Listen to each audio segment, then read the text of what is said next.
Hello and welcome to the Chaos. Today we'll be doing a deck breakdown with ChristopherKClaw. Hi, how's it going? I'm Chris. I am the creator of this Bad Nauseam Atraxa list. I'm going to talk about it. Starting off, we'll go with why did you want to make this deck? I know we went over some of that for the winners interview, but what was your reasoning behind making this deck and some of the broader choices behind the commander? I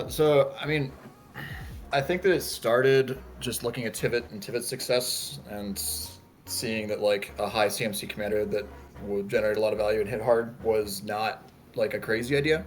That there was like some precedent there. And obviously, adding a green pip is not only adding other mana but another color as well, so casting is even harder. But the ETB, I was comparing them, and like Atraxa's ETB is just like on a whole other level. It's just absolutely ridiculous how much value you get out of it. The idea was that the power that the commander has is just absolutely overwhelming. And I know there's been memes around like creatures are uncountable in CDH, which is not exactly true. But like having I call the deck Bad Nauseam because Atraxa like it feels like kind of is like a bad ad nauseum sometimes in terms of just you dig deep into your deck and find win conditions interaction with one card, and having that in the command zone on a creature just felt like something that was worth exploring. Also has the one card win con essentially with Displacer Kitten, which is similar to the Tivit Time Sieve, like having the one card that just wins with your commander. It's more expensive, but it is also a creature, so having a 2-card creature combo with your commander, another creature, despite taking a ton of mana, was something that I was like interested in seeing if that was something that was good, and it has been good. Yeah. So, when you are playing the deck, what are you looking for in a mulligan? Like, what hand do you see and you're like, yeah, this is what I'm going for? What pieces do you want? Stuff like that. So, the big downside of this deck is that you don't get a cheap card advantage commander in the command zone that can just kind of like help smooth out your early game. So, you have to be a little more picky in openers. First of all, the deck wants a lot of mana, so I will keep a hand if it generates a ton of mana, enough to cast a fast Atraxa. Most hands don't do that, and you can't really mulligan that aggressively for that, because as you go down mulligans, you just have less cards to produce things. So outside of that, I'm looking specifically, obviously, fast Ristic Study, Mystic Gamora, good cards. If I can land a Smothering Tithe, I feel like that's the best card in the deck in terms of like if you can get down a turn 2 or a turn 3 Smothering Tithe, you're feeling incredible. And I will actually tutor for Tithe over Ristic Study or cast it over Ristic Study, because when you have a ton of mana, Atraxa will get you all the cards you need anyways. Then you have mana win the game as well. Outside of that, which are kind of like the ideal situations, I'm looking for some amount of ramp. So I'm looking for usually multiple pieces. So like, a mana rock and a mana dork. And then I'm looking for some kind of early advantage engine that's usually I'm looking for a little bit of interaction, a little bit of advantage engine. So cards I'm looking for, Opposition Agent is a great one. I could steal something from somebody while also locking out opponent's tutors. Dothy Voidwalker is a good one. Ranger Captain of Eos. A lot of these creatures here, Archivist of Ogma, that are just gonna let me start either drawing cards or like just getting somewhere while I'm and getting more mana so that I can get up to Atraxa, while also preferably interacting with opponents. There are cards like Drannith Magistrate, but I don't honestly prioritize. Like, if I have a hand that can cast a turn 1 Drannith, but it doesn't really go anywhere else, I'm probably not going to keep that hand because it doesn't actually take me in any direction. It's like, cool, I can lock my opponent's commanders out, but then I'm not doing anything. Now, Fairy Mastermind, I have not had a chance to totally test out yet, but I've been feeling it'll be pretty decent. Or just, again, a ton of mana. I don't need any of those if I just have a bunch of rocks and Carpet of Flowers, and I can just Dark Ritual and cast a turn to Atraxa.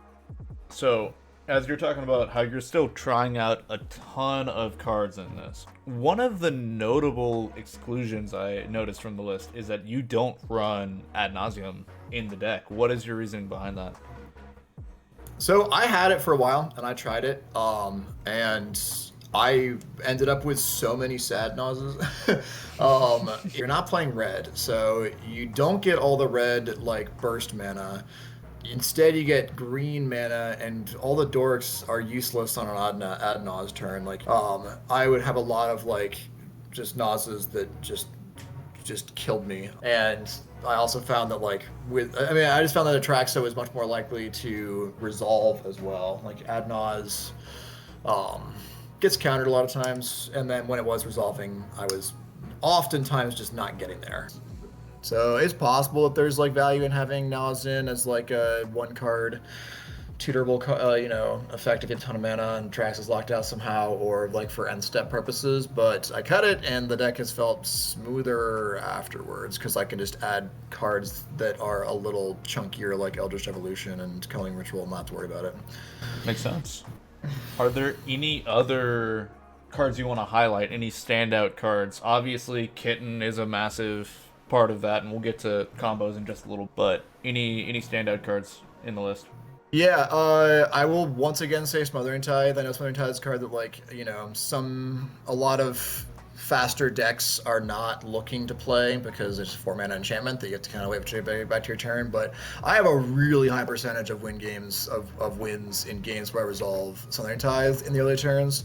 You can just convert all that mana into cards so well. You're playing the wheel package, so you can just oftentimes untap and wheel and win.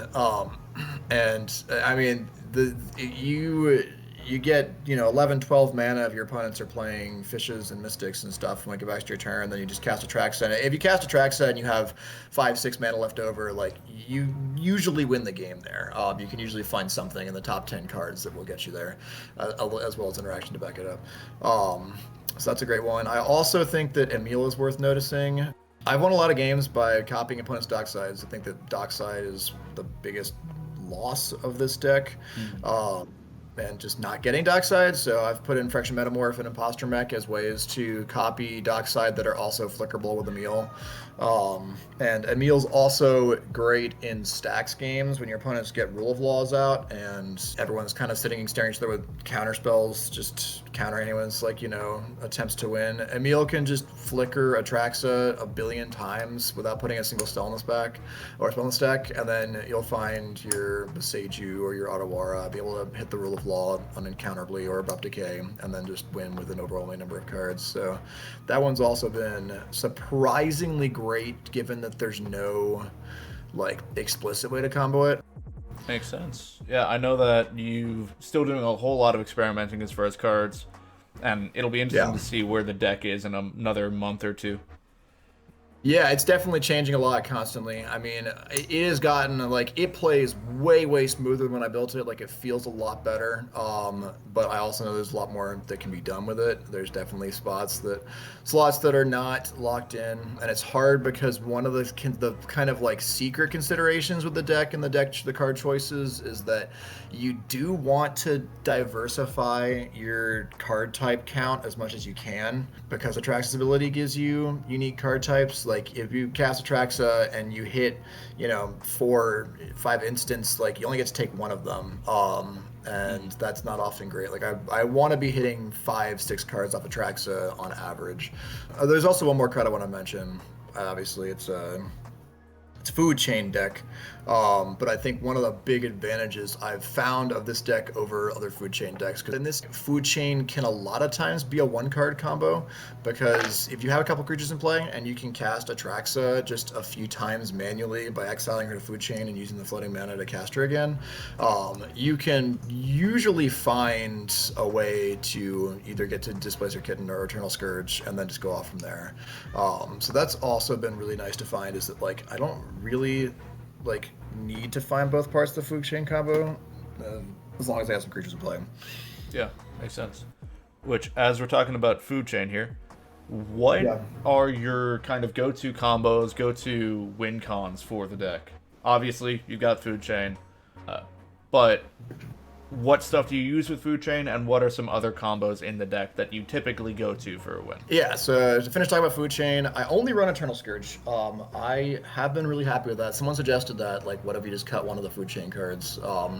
And I was like, yeah, that's fair. I am really reluctant to fire off, one of the reasons I cut consoles. I was really reluctant to fire off fair consoles, because if you mess with the cons of the deck too much, it gets pretty hard to win. And I found that with food chain, when you get to the A plus B, it didn't really matter if I had 2 creatures to search for or 1. I don't know if Scourge is better or worse than Mistral Griffin yet. Scourge is cheaper. That's usually better. Mistral Griffin can pitch to Chrome Mox or either Force, which is also an upside. So maybe I should try the other one as well again. Aside from Food Chain, the other combos you've got again Emil and then copying opponent's dock size. You've got Displacer Kitten into Fairy Time Raveler with any 0 mana rock, which you're running a bunch. That's gonna draw your whole deck using Teferi's minus ability, and will also, if you have a mana positive rock like Mox Opal or a mana crypt, will generate you mana, and eventually you will draw into one of those cards and start making mana, so you'll have enough mana to win with what you were winning your entire decks in your hand. Not that you can't already, but it just makes it easier. And then you've got Thoracle and Tainted Pact. I'm trying no consult, and part of that is that I have found myself in the past 100 games that I've played with it, I have not won a single one of them with just like Thassa's Consult. And it's not because that combo is not really good. It's because when I'm like prioritizing cards in mulligans, when I'm tutoring, when I'm hitting cards off of Atraxa, I'm just not looking to take those cards because outside of working together, they don't do anything for the deck. Now, it could be totally crazy and wrong, but just based off of like what I've found, Tainted Pact is like an actually good card, so it's like a card that I feel is worth playing. And Consult has just been I've stared at in my hand a lot and been like, I really like just don't want to cast this. You've also just got some. You got Demonic Betrayal. Demonic Betrayal is great. It's just a 1 card win condition. You still put stuff. You win the game, and then I have never won an entire game by just hitting everyone to death with Atraxa, but I have killed, 1 or 2 players with Atraxa, and then just like, easily done whatever I wanted to the third person. So that is also valid. Atraxa is gigantic and kills people in 3 hits, and if the game goes long enough, you can just do that to get rid of people that are also ahead. Yeah, sometimes that body matters. Sometimes body matters. It's not just hitting people too. It's like you can't really be attacked when Atraxa isn't playing. She's got vigilance, so you can smash people without having to worry about the crackback. And if they run 14 damage worth of attackers into you, you eat 1, gain 7 life, and now you've taken 0 damage. It's just really, really hard to erase her or just do anything to you damage-wise. Mm-hmm.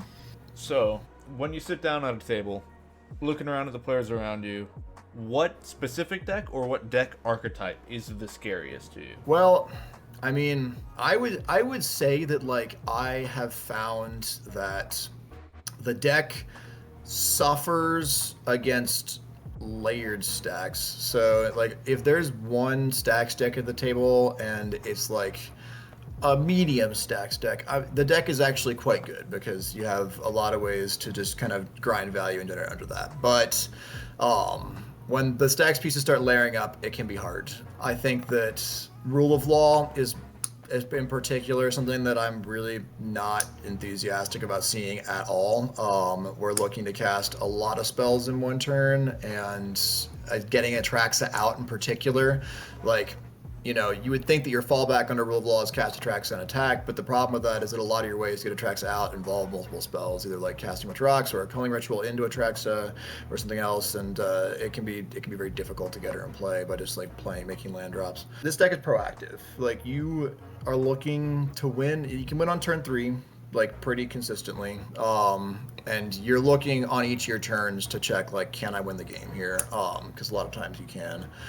I think that means that when I'm mulliganing, I don't want to have to prioritize having interaction in my hands up early. I want to use my interaction to protect my wins as much as possible, but I don't really want to be holding up mana on the first couple turns, and so I'm not super excited to see a deck like Rogsai if there's no other blue decks at the table, or multiple Rogsais in particular. A really fast turbo deck or a really turbo table is not great for you because you're not as fast as those decks, and if you have to be interacting with them, then you're not going to be able to really, implement what you're trying to do at all. I know that Blue Farm has really seen a rise of Lavinia recently. Have you thought about putting that in the deck? Yeah, I've heard the arguments for Lavinia. I think Lavinia is a. It's interesting. I think that like I have issues with it for the same reason that I also have issues with Draenei's Magistrate. Is that like it's only really good if you cast it early, but it doesn't really do anything for you when you cast it early. I think that Blue Farm in general is just looking to be more controlling, despite being a deck that has Breach and Naws a lot of times.